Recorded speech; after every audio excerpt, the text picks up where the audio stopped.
வேற வேற விதமா போட்டு கொடுத்துருக்காங்க. அதான் இப்போ வந்து உன்னோட ஃபேமிலியை டார்கெட் பண்றாங்க. அவங்க பாவம் தான் சார். நம்மளுக்கு கல்யாணம் நடந்ததுமே நம்ம அம்மா அவங்களே தோப்பை விட்டு அனுப்பிட்டாங்க.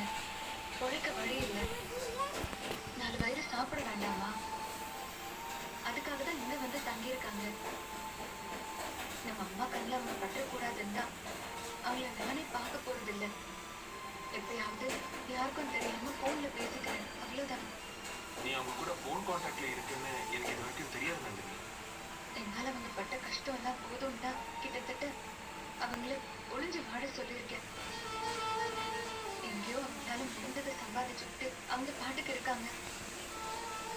அவங்கள போய் எதுக்காக விசாரிக்கணும்னு சொல்றாங்க? ஒன்றும் புரியல. அவங்க இப்ப இருக்கிற நிலைமைக்கு நானும் தானே காரணம். நான் அவங்க கழுத்துல தாலி கட்டாம இருந்திருந்தா அவங்க பாட்டுக்கு சந்தோஷமா கிராமத்துல நிம்மதியா வாழ்ந்துருப்பாங்க. தெரியல சார். மா அப்பா ஏதோ மெசேஜ் அனுப்பிச்சிருக்காடு இருக்கு. பிரச்சனை வந்திருக்கலாம்.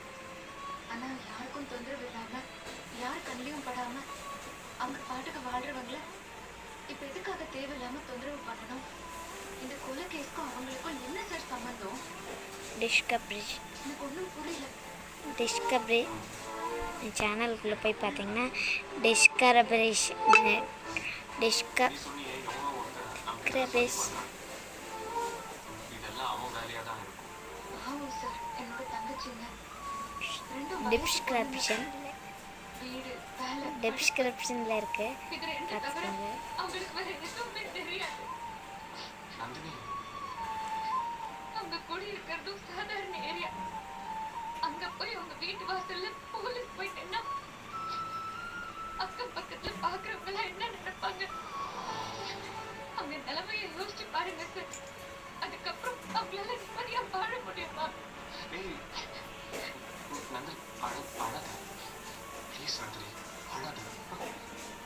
ஆனா போலீஸ் விசாரிக்க போறோம்னு சொல்றப்போ நம்மளால தடுக்க முடியாது நந்தினி. பட் இங்க பாரு பாரு, நான் வேணா அட்வொகேட் கிட்ட பேசி பாக்குறேன்.